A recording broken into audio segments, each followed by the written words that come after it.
ইউনূস সাহেব সারা পৃথিবীর লোকরে বোকা বানাইতে পারলেও বাংলাদেশের জনগণের সে বোকা বানাইতে পারে নাই। ইউনূস সম্পর্কে আপনার কোনো কথাই বলেন নাই, অথচ he is stupid like anything. NCP Jamaat Islam এখন জুলাই আগস্টের অভ্যুত্থান নিয়ে ব্যবসা করছে। ইলিয়াস আলী গুম হইল, তার ওয়াইফ কিন্তু পার্লামেন্টে মেম্বার, উনি পার্লামেন্টে বসে হাদির বিচার চান, কিন্তু তার স্বামী হত্যার তো বিচার চান নাই। নূরজাহান বেগম জানে না যে শিশুদের কত প্রকার। এই যে 52টা 53টা সিট তাদের, এইটাই তো ইঞ্জিনিয়ারিং এর অতিরিক্ত। আওয়ামী লীগ মুক্তিযুদ্ধের পক্ষের শক্তি। আওয়ামী লীগ যতদিন ক্ষমতায় ছিল আমি শুনি নাই বিএনপি বলছে আমরা স্বাধীনতার পক্ষের শক্তি। সবাই এখন মুক্তিযুদ্ধের পার্ট হইতে চাচ্ছে।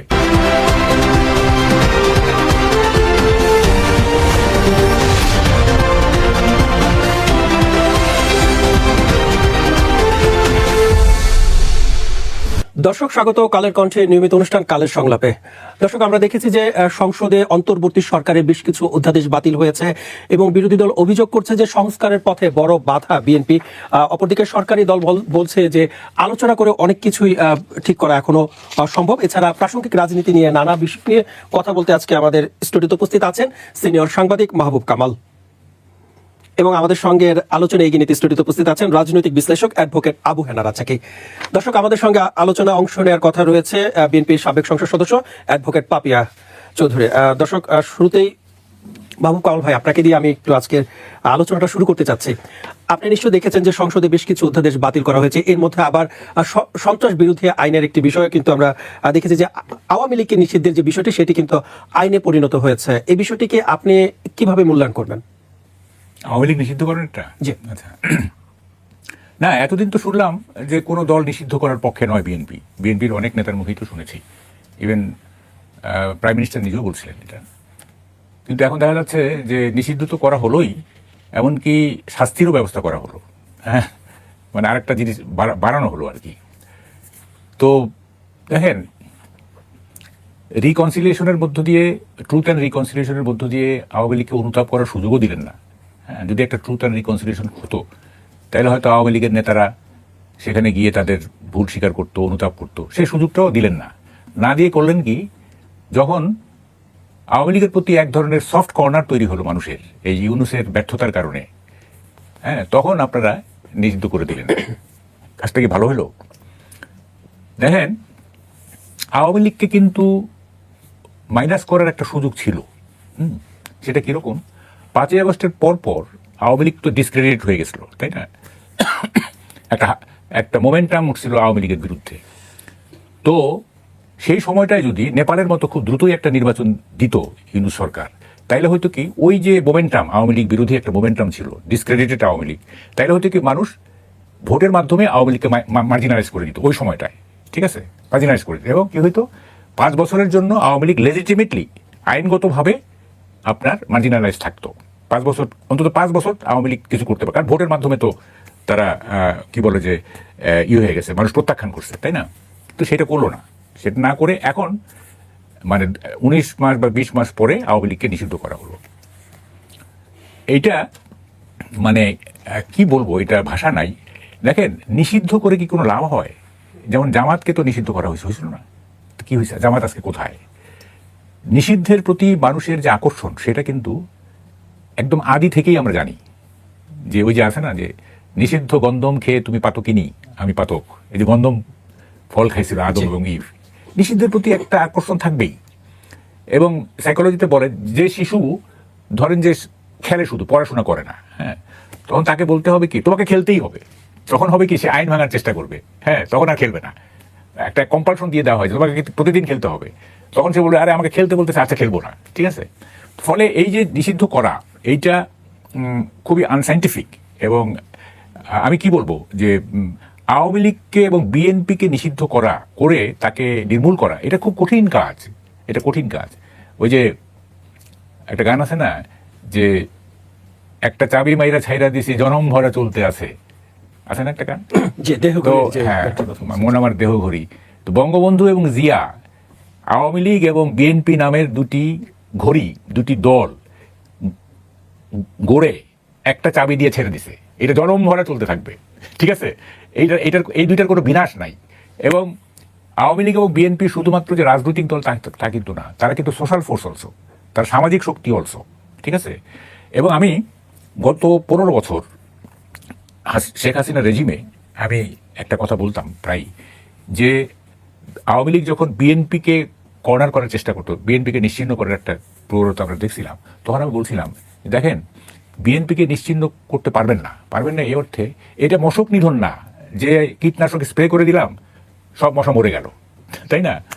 আওয়ামী লীগ এবং বিএনপি একটা কিউলেক্স মশা, একটা অ্যানোফিলিস মশা, এইটা যদি মনে করে থাকেন তাইলে ভুল করতেছে। হ্যাঁ, এটা মশক নিধন না। এই দুইটা দল বাংলাদেশের রাজনীতিতে অত্যন্ত শক্তিশালী, সামাজিকভাবে শক্তিশালী, এবং এভরি নুক অ্যান্ড কর্নার বাংলাদেশের। মানে সেক্ষেত্রে আওয়ামী লীগকে নিষিদ্ধ করার বিষয়টি আরো মানে আপনি যেটা বলছেন যে এটা বুমেরাং হবে। আমি একটু বলি শুনেন, যতদিন বঙ্গবন্ধুর প্রতি ভালোবাসা থাকবে, যতদিন স্মৃতিসৌধ থাকবে, যতদিন সেকুলার মানুষ থাকবে, আওয়ামী লীগ থাকবে। আবার যতদিন জিয়ার মাজার থাকবে, যতদিন অ্যান্টি ইন্ডিয়ান সেন্টিমেন্ট থাকবে, যতদিন কি বলে যে জিয়ার ভাবমূর্তি থাকবে, ততদিন বিএনপি থাকবে। এগুলি যেহেতু নিরাকরণ হবে না, সুতরাং এই দুই দল নিরাকরণ হবে না। হ্যাঁ, সাময়িক একটা বিড়ম্বনার পরিস্থিতি হবে। সুতরাং দেখেন এটা কোনো যুক্তি হলো? আওয়ামী লীগ তো মিনিমাম ধরেন যে সাধারণ যারা হায়ার আর কি তারা করাপ্ট, যারা মূল নেতৃত্বে ছিল তারা করাপ্ট, কিন্তু গ্রামের সাধারণ মানুষ যারা দুর্নীতি কিভাবে করতে হয় সেটাই জানে না। হ্যাঁ, কিভাবে করতে হয় দুর্নীতি, কিভাবে টেন্ডার ড্রপ করতে হয় ওই কি বলে প্রসিডিউরই জানে না। হ্যাঁ, তো সেই লোকগুলি তো কোনো দোষ করেনি, তাই না? তো সেই লোকগুলির সংখ্যা তো মিনিমাম 20%। আমি যদি একেবারে কনজারভেটিভ হিসাব নেই তাহলে 20%। তো এই লোকগুলিকে বাদ দিয়ে তো আপনি কি বলে যে জাতীয় ঐক্য বা ধরেন যে একটা ডেমোক্রেসি হয় না, তাই না? আমাদের কথা হলো যে যারা করাপশন করছে, হ্যাঁ, যারা করাপশন করছে, যারা কি বলে স্বৈর শাসনকে টিকিয়ে রাখার জন্য কাজ করছে ইত্যাদি, তাদের বিচার করেন। হ্যাঁ, তাদের তো বিচার হচ্ছেও তো, তাই না? দলটা নিষিদ্ধ করতে হবে কেন? আচ্ছা, এইটা দেখেন, আপনি আইন করে এই দলটা নিষিদ্ধ করলেন না। হ্যাঁ, এটা আপনি পারেন কি পারেন যে সন্ত্রাস বিরোধী, এই যে আওয়ামী লীগ সন্ত্রাস করছে, মানুষ মারছে, এই করছে সেই করছে ইত্যাদি, এটা আপনি আইনগত পারেন। কিন্তু সব লিগাল ম্যাটার কিন্তু মোরালি রাইট নাও হইতে পারে, ঠিক আছে? যেমন ধরেন, আমি একটা উদাহরণ দিই। যেমন ধরেন, আমি আমার স্ত্রীকে ডিভোর্স দিতে পারি আইনগতভাবে। কিভাবে? আমি খালি বলবো যে তার সাথে আমার বলতেছে না, ঠিক আছে? বেশি কিছু বলতে হবে না, নাকি রাজ্জাকি ভাই? বেশি কিছু বলতে হবে, তার সাথে আর বলতেছে না, অথবা একটু বানায় বললাম, বনিবনা হয় না, তাকে আমি ডিভোর্স দিয়ে দিলাম, আইনগতভাবে দিয়ে দিলাম, কিন্তু এটা কি মোরালি ঠিক হলো? এটা কি নৈতিকভাবে ঠিক হলো? সহজ না বিষয়টা। না, তাহলে আমি একটু জানতে চাই যে এই যে নিষিদ্ধ করার কারণে আওয়ামী লীগের আবার জনপ্রিয়তা বেড়ে যাবে কিনা, যেহেতু আপনি বলছিলেন যে নিষিদ্ধের প্রতি মানুষের একটু ঝোঁক থাকে। না, আপনি দেখেন, আপনি গ্রাফটা যদি দেখেন, 5ই আগস্টে যদি আওয়ামী লীগের গ্রাফে আওয়ামী লীগ যদি 0 থাকে, ফর এক্সাম্পল, 0 না, কিছু তো ছিলই, তো এই গ্রাফটা তো এখন ঊর্ধ্বমুখী হয়েছে ডক্টর ইউনূসের শাসনের নানা রকম ব্যর্থতার কারণে। 1, 2 নম্বর হচ্ছে মানুষের কিন্তু সহজাত একটা প্রবৃত্তি আছে, সেটা হচ্ছে দুর্বলের পক্ষ নেওয়া। এটা কিন্তু একটা মানুষের সহজাত প্রবৃত্তি। হ্যাঁ, একটা ধরেন যে চোরকে আপনি পিটাচ্ছেন না, কিছু লোক আসবে যে ভাই এভাবে পিটাচ্ছেন কেন, হ্যাঁ, তাকে থানায় দিয়ে দেন, এইভাবে পেটানো তো ঠিক না। মানুষের মধ্যে কিছু ন্যাচারাল এথিক্স থাকে, হ্যাঁ, স্বাভাবিক কিছু নৈতিকতা থাকে, এবং দুর্বলের প্রতি তাদের এক ধরনের পক্ষপাতিত্ব থাকে। তো যেহেতু আওয়ামী লীগের উপরে চরম নিপীড়ন নেমে এসেছিল 18 মাস এই ডক্টর ইউনূসের শাসনামলে, তখন ন্যাচারালি আওয়ামী লীগের প্রতি একটা সফট কর্নার তৈরি হয়েছে। হ্যাঁ, যারা একদম ডাইহার্ড আপনার অ্যান্টি আওয়ামী লীগ, হ্যাঁ, যারা একেবারে প্যাথোলজিক্যালি অ্যান্টি আওয়ামী লীগ, তাদের কথা বাদ দেন। এমনি সাধারণ মানুষ যারা, তারা তো নির্যাতন সইতে পারে না, নিপীড়ন দেখতে পারে না, তারা হ্যাঁ ঘৃণা করে, একটা ক্রিমিনালকে তারা ঘৃণা করে, একটা চোরকে ঘৃণা করে, বা 2-4টা চোর থাপ্পড় হয়তো দেয়, কিন্তু একেবারে আপনি যদি তার নখ তুলে ফেলতে চান, হ্যাঁ, তার মানে কি বলে যে সারা শরীরে যদি আপনি কি বলে বেত্রাঘাত শুরু করেন, হ্যাঁ, তখন কিন্তু সে একটু মুখ ঘুরাই নিবে, অ্যাটলিস্ট মুখ ঘুরাই নিবে যে হ্যাঁ, এটা দেখতে পাচ্ছি না, হ্যাঁ, এই দৃশ্য আমি দেখতে পাচ্ছি না। হ্যাঁ, তো ফলে এটা গ্রাফ তো ঊর্ধ্বমুখী হচ্ছিল, এবং এখন এই নিষিদ্ধকরণের ফলে হবে কি, গ্রাফটা আরেকটু ঊর্ধ্বমুখী হবে। যে কেন নিষিদ্ধ, কেন? তারা let public decide Awami League রাজনীতি করতে পারবে কি পারবে না। আমরা তো সবসময় বলতেছি যে সকল ক্ষমতার উৎস হচ্ছে পাবলিক, জনগণ। তা আমি তো জনগণের কাছে জিনিসটা ছেড়ে দিব, তাই না? জনগণ ছেড়ে দিব। হ্যাঁ, 5 বছর পরে ইলেকশন হবে, আওয়ামী লীগ বৈধ দল থাকবে, 5 বছর পরে তারা ইলেকশন করবে, করে তারা জনগণ তাদেরকে ইয়ে করুক, ডিসকাস করে দেবে, তাই না? তো ফলে এটা ঠিক হলো না, কাজটা ঠিক হলো না। মানে বলা যায় না, যেমন ধরেন যে জামাতকে তো 5ই আগস্টের অভ্যুত্থানে 2 দিন আগে ব্যান করা হয়েছিল না? 2 দিন পরে কি হয়েছে?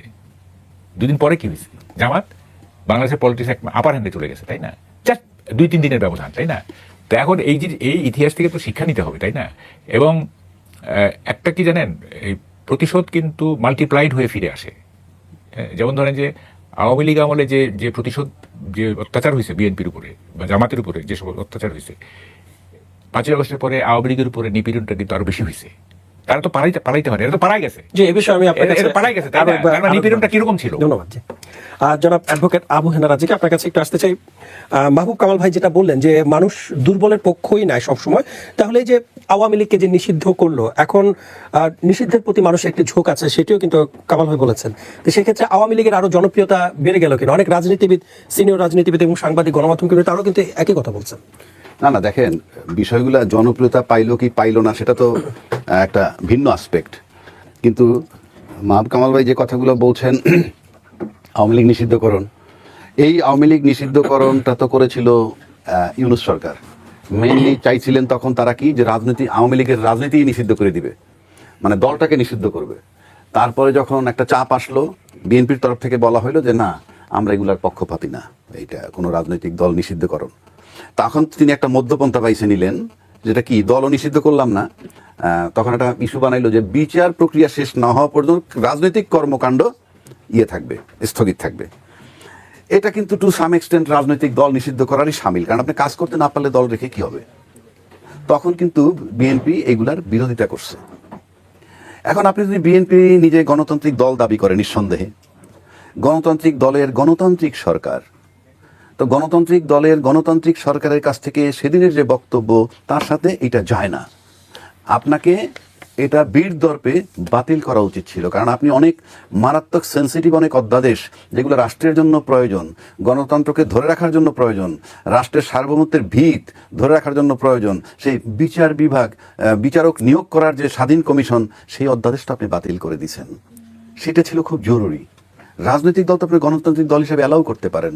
ক্ষমতার বাইরে যখন আপনি থাকেন, তখন আমরা সবাই কিন্তু মারাত্মকভাবে গণতন্ত্রের প্রতি বিশ্বাসী হই, মারাত্মকভাবে স্বাধীনতার বিচার বিভাগের স্বাধীনতা আমরা ক্লেম করি।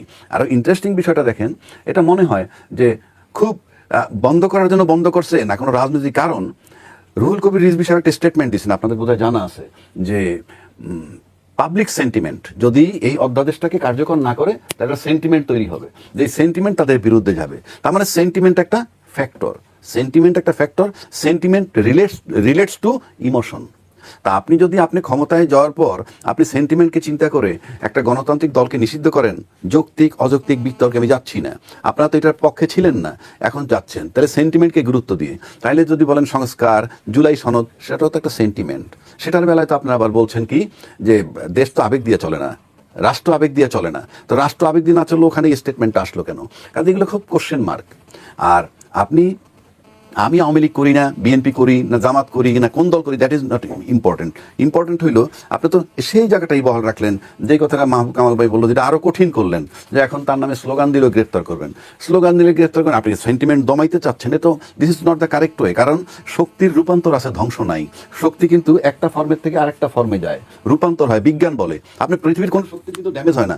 আপনি একটা শক্তি এখান থেকে দাবায় দিলেন, কিন্তু সেই শক্তিটা রূপান্তরিত আরেক ফর্মে সে বের হয়ে যাবে। সুতরাং সেই হিসাব যদি আপনি করেন, তাহলে আপনি দেখবেন যে আসলে রাজনৈতিক আদর্শ বলতে কিছু আছে কিনা আমার জানা নাই। কারণ আমি একটা কথা বলি, সম্প্রতি গুম অধ্যাদেশ, যেটা গুম কমিশন অধ্যাদেশ, সেটাকেও কিন্তু বাতিল করা হয়েছে। আচ্ছা, গুমের শিকার সবচেয়ে বেশি বিএনপি, ধান খেতে ঘুমাইছে, বহু লোক ঘর ছাড়া হয়েছে। আচ্ছা, জামাতের লোকও গুম হয়েছে। আচ্ছা, তো আপনি যখন গুমের শিকার, সেই গুম কমিশন অধ্যাদেশটাকে আপনি বাতিল করবেন কেমনি? এখন আপনি বলতেছেন যে রাষ্ট্রদ্রোহিতার সামিল কোনো অপরাধ করলে, অথবা কেউ যদি রাষ্ট্র বিরোধী কোনো কাজ করে, তাহলে আটক রাখা যাবে। তাহলে তো শেখ হাসিনা যদি বলে যে আমি তো ওই কারণে আটক রাখছি সব, আপনি তো এটা বৈধতা দিতেছেন যে আমি যাদেরকে আটক করছি, আমি কামালকে আটক করছিলাম, আমি পাপিয়ারে আটক করছিলাম, আমি রাজ্জাকিরে আটক করছিলাম, কি দিয়ে? ওই কারণে। এই গুম অধ্যাদেশ আরো ট্র্যাজেডি। আমি খুব ইম্পার্শিয়াল ভাই, আমার কাছে যেমন ধরেন আমি স্বামী হারাইছি, আমার বউ হারাইছি, এই ব্যথাটা তো আমার থেকে বেশি কেউ বুঝবে না। তা আপনি মনে করেন যে ইলিয়াস আলী গুম হইল, তার ওয়াইফ কিন্তু পার্লামেন্টের মেম্বার, ঠিক আছে? ইলিয়াস আলীকে স্বামী হারানোর ব্যথাটা ওনার চেয়ে তো বেশি কেউ বুঝবে না। তাই গুম কমিশন অধ্যাদেশটা যখন পাশ হইল, she was in the parliament and it was accepted by her also. তাহলে কোথায় আছি আমরা? উনি পার্লামেন্টে বসে হাদির বিচার চান, কিন্তু তার স্বামীর হত্যার তো বিচার চান নাই। আমি সিম্বলিক, যদি আজকে কথার কথা একটা পদ তো এমপি, আচ্ছা 213টা সিট পাইছে বিএনপি, পৃথিবীর কাউরে তার আর দরকার নাই। আর এই 2/3 মেজরিটির পর কারো ওপিনিয়ন দরকার নাই, কিচ্ছু দরকার নাই। ব্যক্তি সে যদি কইতো যে না, আমি যেহেতু গুম কমিশন অধ্যাদেশ বাতিল হয়ে গেছে, আমি চলে গেলাম বের হইয়া, এটা কিন্তু একটা প্রতীক হইতো। কই না, জাস্ট সি সাইলেন্ট। এখন আপনি তো আমাকে বলেন প্রচন্ড ব্যথা নিয়ে আসি, বাট ইন অ্যাকশন তো আমি দেখি না। কাজে আপনি জুলাই সেন্টিমেন্টের কথা যে বলেন, ultimately when you are benefited, মানুষ তখন ভুলে যায়। আপনি দেখেন জামাতের যারা দণ্ডপ্রাপ্ত হয়েছিল ওই যে কি জানি আইসিটি কোর্টে, ওই যে মানবতা বিরোধী অপরাধে, হ্যাঁ আচ্ছা, তাদের ছেলে কোনটা ফেল করছে? তাদের ছেলে যারা যারা দাঁড়াইছে ফেল করছে কে? তারা কি এত পপুলার? তাদের তার পাশ কি পপুলারিটি হয়ে গেছে? যদি তাই হয় তাহলে তো সামনে আমরা ইসলামী ফোর্সের প্রথম উত্থান আরো দেখবো, নাকি ইঞ্জিনিয়ারিং। এরা এত পপুলার। না আরমান পাস করছে, আপনি দেলোয়ার হোসেন সাইদের ছেলে পাস করছে, মতিউর রহমান নিজামের ছেলে পাস করছে, আপনি বিষয়গুলো মাথায় রাখতে হবে। সালাউদ্দিন কাদের চৌধুরী, হুম্মাম চৌধুরী পাস করছে, ফেল নাই তো কেউ। কিন্তু তারাই তো আবার ইলেকশন ইঞ্জিনিয়ারিং এ অভিযোগ তুলছে। আপনি কথা আমি বলতে আমি কি বলতে চাচ্ছি, তারা কি খুব পপুলার? আবার যদি ইঞ্জিনিয়ারিং, যে তারা ইঞ্জিনিয়ারিং করছে, কাদের কথা বলবেন? ইঞ্জিনিয়ারিং কি এনসিপি করছে, ইঞ্জিনিয়ারিং জামাত করছে, বা ইঞ্জিনিয়ারিং কি বিএনপি করছে? আপনি কোনটা বলতে পারবেন? এখন যদি বলেন ইঞ্জিনিয়ারিং জামাত করছে বা ইঞ্জিনিয়ারিং এনসিপি করছে, তো এনসিপি যদি ইঞ্জিনিয়ারিং করতেই পারে 6টা সিট নিবে কেন? ইঞ্জিনিয়ারিং যদি জামাত করতেই পারে 68টা সিট নিবে কেন? 200টা নেয় নাই কেন? এগুলো তো অন্য প্রশ্ন, সেই বিতর্কে আমি যাচ্ছি না। আমি সেন্টিমেন্টের কথা বলছি। আওয়ামী লীগ এমন একটা জায়গায় আছে, আওয়ামী লীগের পক্ষে 3টা জিনিস খুব মারাত্মকভাবে কাজ করে। একটা হলো মিডিয়া, আর একটা হলো প্রশাসন, আর একটা হইলো বিজনেস অলিগার যাদেরকে বলি। ইনফ্যাক্ট বাংলাদেশের রাজনীতি এই 3টা সেক্টরই মেইনটেইন করে। এখন এই জায়গাটায় বিএনপি আছে, আপনি দেখেন মিডিয়া বিএনপির পক্ষে আছে, প্রশাসন বিএনপির পক্ষে কাজ করছে, বিজনেস অলিগার তারাও তাদের পক্ষে আছে। প্রশ্ন হচ্ছে এরাই ফ্যাক্টর ক্ষমতায় রাখা না রাখা। আপনি জানেন মিডিয়া এমন একটা জিনিস, একটা মানুষকে সোজা করে দাঁড়া করাই রাখতে পারেন, আবার শোয়াইও দিতে পারেন। Media is such a thing. সুতরাং এই মিডিয়া আজকে যে কারণে তাদের পক্ষে, অর্থাৎ আওয়ামী লীগের পক্ষে মিডিয়াগুলো গত 15 বছর যে কারণে ছিল, সেই জায়গাটা যদি কেউ অকুপাই করতে পারে, তাহলে মিডিয়া, প্রশাসন, বিজনেস অলিগার তাদের পক্ষে থাকবে। আর যদি না পারে, কোনো কারণে যদি এই 3টে সেক্টর ছুটে যায়, তখন এই যে আওয়ামী লীগ আজকে তারা শিরিন শারমিন চৌধুরী গ্রেপ্তার করলেন, 5 দিন পরে জামিন পেল, দে উইল কিপ সাইলেন্ট। সময়ের ব্যবধানে তারা দেখা যাবে আবার এখনই না, কালকে পরশু না। এই বিষয়ে ফিরবো আরো একবার। সৈয়দা আসিফ আশরাফি পাপি, আপনাকে স্বাগত কালের কণ্ঠের স্টুডিওতে। আপনার কাছে একটু জানতে চাই যে রাজেকি ভাই যেটা বললেন যে ইলিয়াস আলীর হত্যার বিচার না চেয়ে হাদির হত্যার বিচার চাইছেন, অথবা গুম কমিশনের যে ইস্যুটা সৃষ্টি হয়েছে, এখন যে ইস্যু সৃষ্টি হয়েছে, সেখানে ইলিয়াস আলীর স্ত্রী, তিনি তো এখন সংসদ সদস্য প্রতিনিধিত্ব করছেন, একজন সাংসদ, তিনি এর বিরোধিতা কেন করলেন না? আচ্ছা, এখানে আমি আমার দুজন সহালোচক, আমার শ্রদ্ধেয় বড় ভাই, তাদের কৃতজ্ঞতা এবং ধন্যবাদ, এবং আসতে বিলম্ব ঘটলো এই জন্য আমি ক্ষমা চেয়ে নিচ্ছি। আমি কামাল ভাইয়ের বক্তব্য তো শুনতেই পাইনি, রাজ্জাকি ভাই যতটুকু শুনলাম। এখানে অন্তর্বর্তীকালীন সরকারের একটা গুম অধ্যাদেশ, তো অধ্যাদেশটা বাতিল হয়েছে, কি অধ্যাদেশটা অনুমোদিত হয়নি। এখন এইটা যদি বিল আকারে আসে, বিল আকারে এসে সার্বজনীনভাবে আলোচনার ভিত্তিতে জিনিসটা যদি সংসদে উপস্থাপিত হয়, হওয়ার পরে আলোচনার সাপেক্ষে সেটা পাশ হয়, তো সেই দরজাটা কি রুদ্ধ হয়ে গেছে? রুদ্ধ তো হয়নি। এক। দ্বিতীয় নম্বর বিষয়, এই গুম একটা সংশোধনী এমন একটা ব্যাপার, যদি, তথাপি, ইত্যাদি, দাড়ি, কমা, সেমিকোলন, অনেক ক্ষেত্রে খুব বৃহৎ মিনিং হয়ে যায়, আবার মিনিংলেস হয়ে যায়। বাংলাদেশের 15 বছর যে গুম হয়েছে, এইটার সাথে পার্শ্ববর্তী রাষ্ট্র জড়িত, কিন্তু তাদের গোয়েন্দা সংস্থারাও জড়িত। তাহলে আপনি একটা অধ্যাদেশের ভিতরে যদি দেখা যায় যে এটা পরিপূর্ণ আইন করতে গেলে ঠিকভাবে আসতেছে না, পরিপূর্ণ আইনে রূপান্তরিত করতে গেলে, তো তাহলে আমি পরবর্তী পর্যায়ে বিল আকারে সংসদে যদি উপস্থাপিত করে সেখানে যদি সবাই মিলে সার্বজনীন আলোচনার ভিত্তিতে ওই বিলটি পাশ হয়, তাহলে সেটা কি কোনো ক্ষতির বিষয় আছে? ক্ষতির বিষয় নাই। আর অন্তর্বর্তীকালীন সরকারের সমস্ত আদেশ, অধ্যাদেশ অনুমোদনে দিতে হবে, এই ধরনের কোনো বিধিবিধান কিন্তু নাই। এখন এই গুম, বাংলাদেশের গুমে দেখেন পার্শ্ববর্তী রাষ্ট্র জড়িত, পার্শ্ববর্তী রাষ্ট্রে আপনি সালাউদ্দিন সাহেবকে পেলেন, তারপরে এইখানে সামরিক বাহিনীর ডিজিডিএফআই তারা এবং যৌথভাবে শেখ হাসিনার সময় কাজ করেছে, তারা গুম করেছে। তাহলে এইখানে একটা ঐতিহ্যবাহী বাংলাদেশ দেশ রক্ষার শপথ নেয় যে বাহিনী, তাদের সম্পৃক্ততার পাওয়া গেছে, এই মর্মে দেখেন অনেক সামরিক কর্মকর্তা কিন্তু জেলখানাতেও আছে।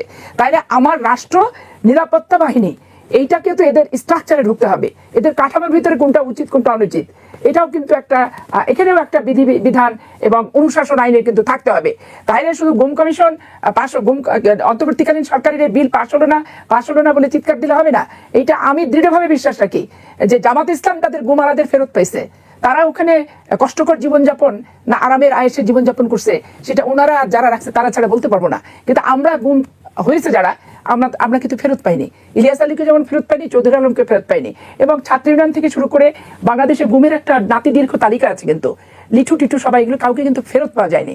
তো তাহলে আমি অনুমোদন হলো না ভোটে অধ্যাদেশ নাকচ হয়ে গেল, কিন্তু আমি বিল আকারে একটা নিখুঁত আইন যদি উপস্থাপন করি, সেই উপস্থাপিত আইনে আলোচনা করে খুঁটিনাটি পার্শ্ববর্তী রাষ্ট্র, ফরেন সবকিছু মিলাই মিশে একটা গুমের সাথে 15 বছর যেমন পার্শ্ববর্তী রাষ্ট্র জড়িত, আবার সবচেয়ে বিতর্কের ঊর্ধ্বে থাকা বাহিনীও জড়িত। এটা আপনি বুঝে রাখেন, শুধু পুলিশ কিন্তু না। তো এইখানে অবশ্যই একটা পাকাপোক্ত আইন আমি রাষ্ট্রের নাগরিক হিসেবে প্রত্যাশা করি, এবং সেই বিলটি উপস্থাপিত হবে না এটা বলা যাবে না। তো যেদিন বিল উপস্থাপিত হবে সেদিন হচ্ছে এটা নিয়ে যারা সমালোচনা করছেন তারা তাদের উত্তরটা পেয়ে যাবে। আর আরেকটা যেটা ব্যাপার, ফেল পাসের যেটা ব্যাপার, ইঞ্জিনিয়ারিং ভাই বললেন যে জামাত যদি সবসময় ধরে রাখি যে ক্ষমতাসীন দল ইঞ্জিনিয়ারিং করে ক্ষমতা আসছে। আমি এই আওয়ামী লীগের পতনের পরে জামাত ইসলাম, এনসিপি এবং জামাত ইসলাম এনসিপির যে প্রমোট বুদ্ধিজীবীরা আছে যারা টকশো করেন, তাদের ভিতর থেকে এই জিনিসটা খুব চমৎকার ভাবে নিরপেক্ষর আড়ালে যে আমি নিরপেক্ষ ব্যক্তি, সত্য কথা বলছি, এই বলে কিন্তু বলে ফেলতেছে। সব টকশোগুলো ফলো করে নিরপেক্ষতার আড়ালে কি প্রতিনিধিত্ব করছে? অবশ্যই গুপ্ত সুপ্ত সব জায়গায় আছে। কথাবার্তা আলোচনা 10টা টকশো, 10টা আলোচনা আপনি যখন রিসার্চ করবেন, অ্যানালাইসিস করবেন, স্টাডি করবেন, আসলে বের হয়ে যায় যে অ্যাটিটিউডটা আসলে কোন দিকে যাচ্ছে।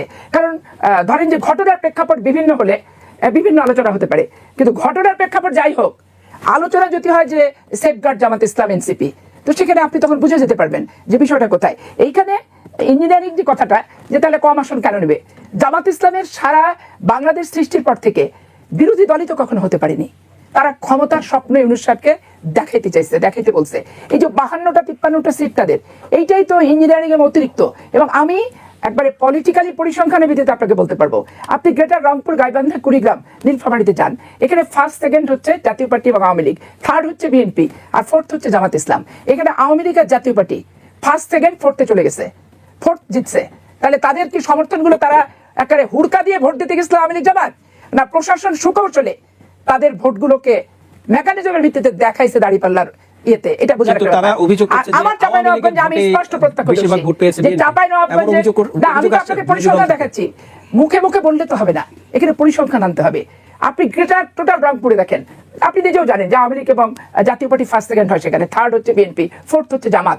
তাইলে এখানে আমি কি বিএনপির ভোট পেলাম না? এক। দ্বিতীয়ত, আওয়ামী লীগ আর জাতীয় পার্টি কি বেসিক্যালি ভোট কেন্দ্রে গেছে, না এদের ভোটগুলি পরিসংখ্যানের ভিত্তিতে দেখানো হয়েছে জামাত ইসলামের ঘরে?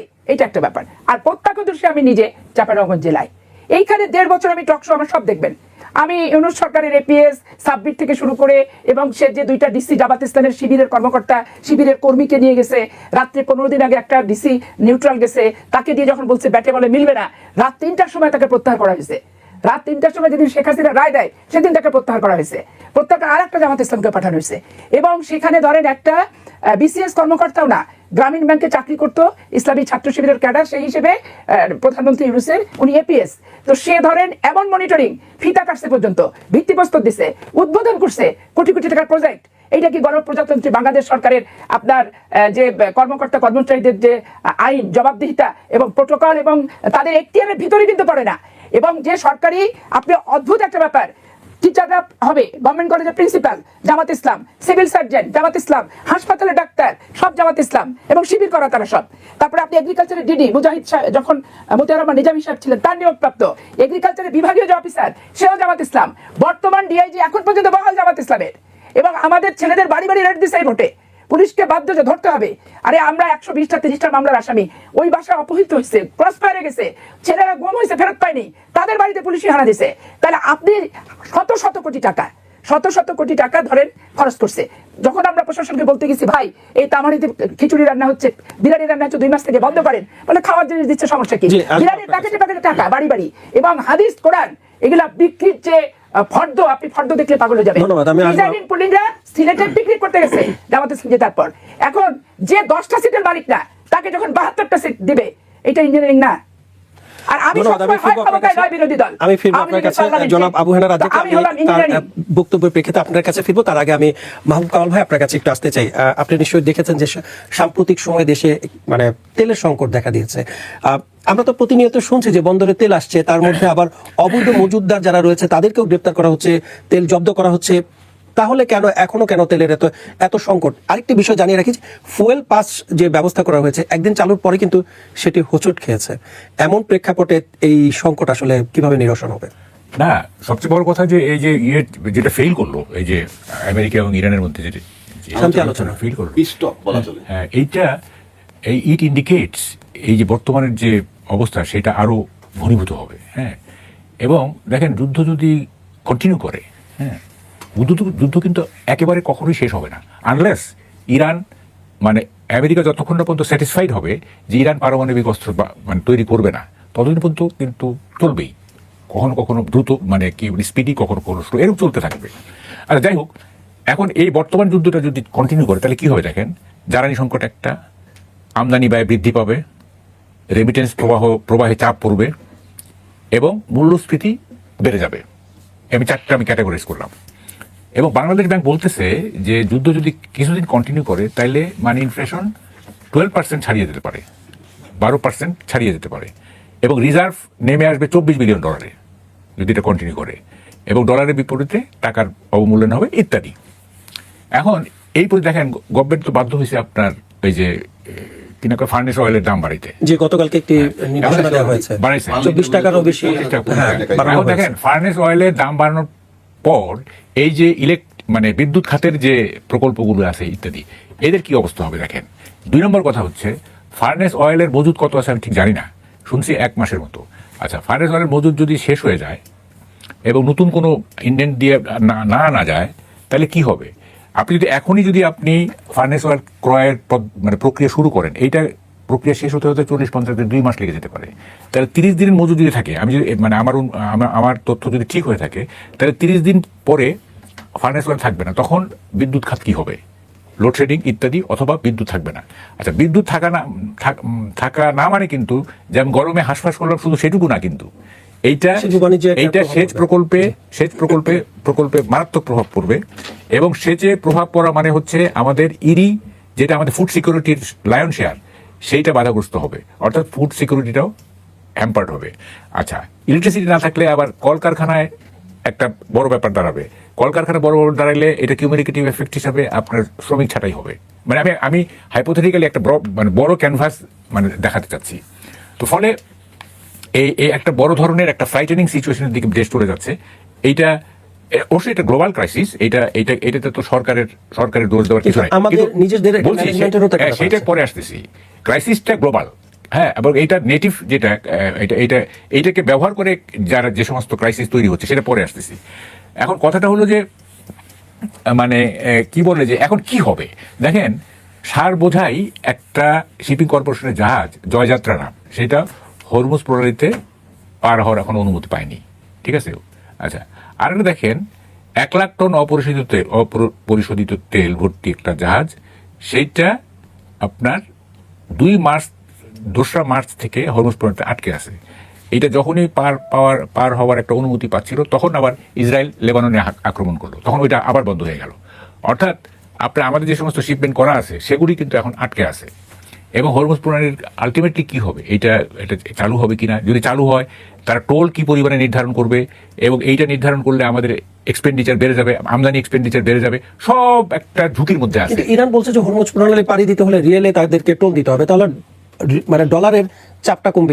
না, আমি বলছি যে যদি মানে টোল যদি দিতে হয় তাহলে আমাদের যে আমদানি ব্যয় সেটা বাড়বে না, সেটা অবশ্যই পারবে। এবং আমার ধারণা যদি ইরান যদি এখানে টোল বসানোর প্রস্তাব করে মানে করে, তাহলে কিন্তু আমেরিকা মনে হয় এটাতে সায়ও দিতে পারে। যাই হোক, আমেরিকা সায় দিলে তো আর কোনো কথা নেই, এটা নিয়ম আইন হয়ে যাবে। তো ফলে এবং দেখেন, আমরা প্রথম কথা হচ্ছে যে আমাদের যে তেল সংকট মোকাবেলা করার জন্য যে পরিমাণ আর্থিক স্ট্রেংথ দরকার, সেটা কিন্তু এখন আমাদের নাই। এন্টায়ার সিচুয়েশনটা এমন দাঁড়াইছে, এইটাকে মোকাবেলা করতে $5 বিলিয়ন প্রয়োজন হবে, অ্যাটলিস্ট $2 থেকে $3 বিলিয়ন। এই টাকাটা কোথেকে আসবে? অর্থাৎ আপনি স্পট মার্কেটে যদি কিনতে চান সেখানে তো অনেক বাড়তি ভর্তুকি দিতে হবে, তাই না? এবং আমরা তো স্পট মার্কেটের যে কি বলে যে আপনার যে কম্পিটিশন, সেটা তো ইউরোপের সাথে আমরা পারবো না, তাদের তো ইকোনমিক স্ট্রেংথ অনেক বেশি, তাই না? তো ফলে এবং আরেকটা ব্যাপার আছে যে রাশিয়া থেকে যে তেল কিনবো সেটাও কিন্তু একটা স্টেক, কারণ এখন এমন একটা গ্লোবাল সিচুয়েশন আমরা আছি, রাশিয়া থেকে তেল কিনতে হলে আমেরিকা কি একটা অবস্থা দেখেন। মানে আমেরিকা যে কি করতেছে না সারা পৃথিবীটাকে, হ্যাঁ, মানে এটা ভাবা যায় না আর কি। দেখেন আমেরিকা শুধু দেখেন ইরান টিরান এগুলি, বা ধরেন যে ফিলিস্তিনিতে ধরেন যে ফিজিক্যাল অ্যাটাক করতেছে, আমাদের দেশে আমেরিকার যে নিয়ন্ত্রণ শুরু হয়েছে আর কি, হ্যাঁ, এই যে নন ডিসক্লোজার এগ্রিমেন্ট যেগুলি করছে ইউনুস, হ্যাঁ, তারেক রহমান ঘাড়ে তো বোঝা চাপায় দিছে, হ্যাঁ, মানে এমনিতে তো মানে নতুন প্রাইম মিনিস্টার কখনো মানে প্রিমিয়ারশিপে যায় থাকেনি, সেইটা এই বোঝার উপরে কয়েকটা শাকের আটি এখানে দিয়েছে কি এই যে কি সমস্ত এগ্রিমেন্ট, এবং এই এগ্রিমেন্টে বাস্তবায়ন হলে কি হবে জানেন, আপনি সমস্ত পণ্য আপনাকে আমেরিকাতে কিনতে হবে বেশি দামে। কৃষি পণ্য শুধু না, আপনার এই যে যুদ্ধাস্ত্র বা অস্ত্র এগুলিও আপনাকে বেশি দামে কিনতে হবে। মানে আমেরিকা হোল পৃথিবীটাকে নিয়ে একটা বাজে রকম খেলা খেলতেছে, যেখানে মানে এবং ওই যে আমেরিকাকে বলা হচ্ছে যে এটা একটা অয়েল কোম্পানি, হ্যাঁ, অর্থাৎ যেখানে তেল আছে সেখানে তাদের নজর যাচ্ছে। আমাদের অবশ্য ভাগ্য ভালো, আমাদের তেল সেরকম নাই, থাকলে কিন্তু এতদিন অবস্থা খারাপ হয়ে যেত। হ্যাঁ, আচ্ছা আচ্ছা, এখন আমি যে পয়েন্টটা আমি মানে বেশি করে বলার, দুই মিনিট সেটা পাপিয়া আপা যেহেতু আছে, সেটা আপনি প্রাইম মিনিস্টারের কাছে আমি কিন্তু একটা এক্সট্রা একটা ভিডিও করছি, উনি ওইটা দেখছেন। হ্যাঁ, সেটা আমি জানি, উনি আমাকে বলছেন যে আমি দেখছি। হ্যাঁ, যাই হোক, সেটা হলো ব্লু ইকোনমি ডিসকভার করা ছাড়া, ব্লু ইকোনমি এক্সপ্লোর করা ছাড়া আমাদের কিন্তু ভবিষ্যৎ খুব অন্ধকার। আমাদের যে তেল সংকট বা জ্বালানি সংকট, এইটা আপনার বঙ্গোপসাগরে যে 1 লাখ কত হাজার বর্গ কিলোমিটারের যে, হ্যাঁ, এই পুরো এলাকাটা রিসোর্সফুল, এখানে গ্যাস, অয়েল, অনেক কিছু আছে। এইটা আপনি যদি দীর্ঘমেয়াদী প্রোগ্রাম হিসেবে গাছ লাগাইতে পারেন, আপনি যদি দীর্ঘমেয়াদী প্রোগ্রাম হিসেবে খাল খনন করতে পারেন, তাহলে আপনি দীর্ঘমেয়াদী প্রকৃতিতে কেন ব্লু ইকোনমিতে হাত দিচ্ছেন না? ইউ হ্যাভ টু স্টার্ট না করতে কোনোদিন এটা হবে না। এখন তাল গাছ লাগাবো না যেহেতু আমি তাল খাইতে পারবো না, এটা তো হয় না, তাই না?